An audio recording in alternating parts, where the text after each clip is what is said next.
Hey everyone, this is a quick update on my 2012 Honda Accord Coupe, which now sits at 195,000 miles, 5K to go to the big 200,000. So just want to do a very brief walk around video, go over some updates, and also a couple incidental repairs that came up over the past few weeks. So I hope you enjoy. So for a car that's lived its entire life in the Rust Belt, the snow, salt, brine belt, overall the body shape is in really good condition.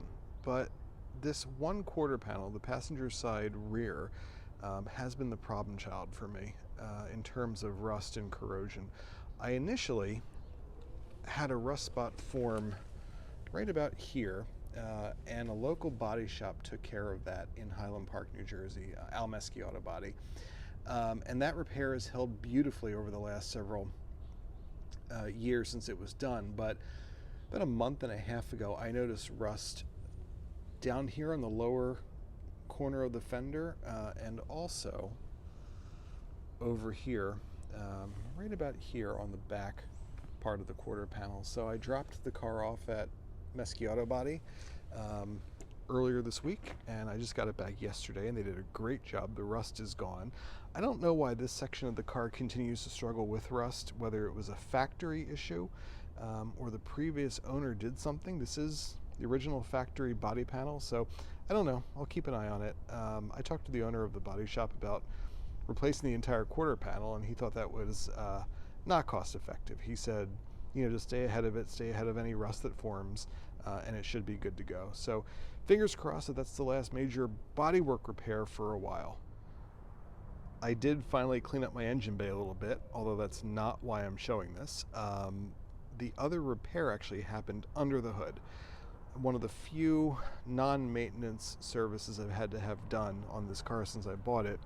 The VTEC spool valve started leaking. The spool valve is a part that you can actually see here under the cover of the engine, and it controls camshaft operation for performance mode versus fuel economy mode. That's the simplest way I can describe it, and it uses oil pressure to run.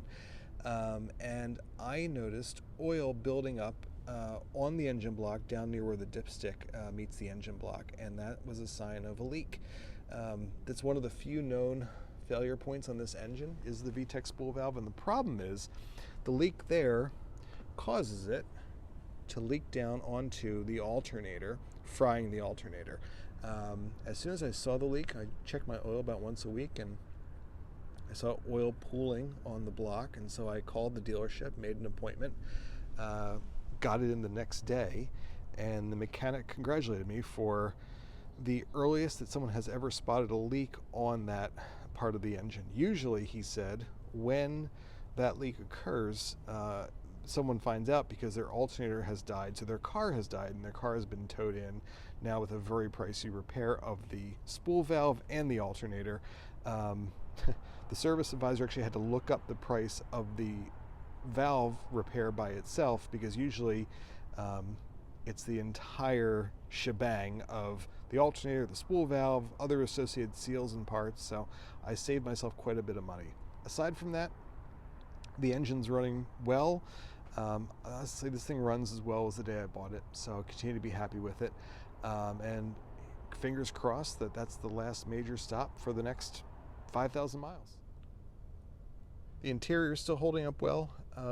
During my spring break from work a couple weeks ago, I did give it a thorough cleaning and detailing, and it's actually held up pretty well. I put the cloth mats back in, I treated the leather, I dusted, I treated all the hard plastics, and so it's still staying pretty clean. A couple areas have gotten dirty again, but that's the fun part of detailing. There's always something to do. So, 2 pricey repairs in the books, but I can't complain. This car remains the most economical vehicle I've ever owned. AAA's estimate is that the average car requires 8.5 cents per mile of service. This car, actually did the math because, I'm a math nerd, and this car has cost me 7.7 cents per mile over the last almost 7 years of ownership. May 1st will mark 7 years since I bought this from Burns Honda in Marlton, New Jersey. But this remains a fun, engaging vehicle to drive. It's economical, it's fuel efficient, but also put your foot down, tackle a twisty mountain road, and it remains a rewarding drive. The interior is just as comfortable as it's ever been. It's a great place for long distance drives. It's, the quirkiest part is definitely the center stack of the 8th generation Accord. I counted the other day. It's 2 knobs, 3 toggle switches, and 28 buttons.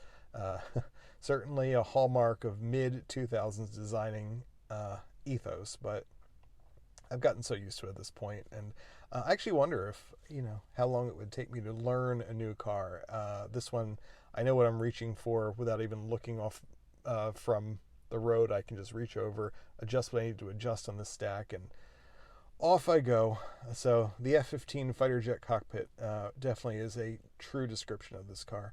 But overall, I remain thrilled with the vehicle.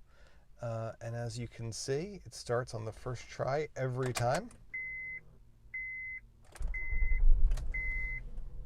It's now at 195,690 miles. So onward to 200,000. Thanks for coming along on this quick tour, and have a great day. Take care.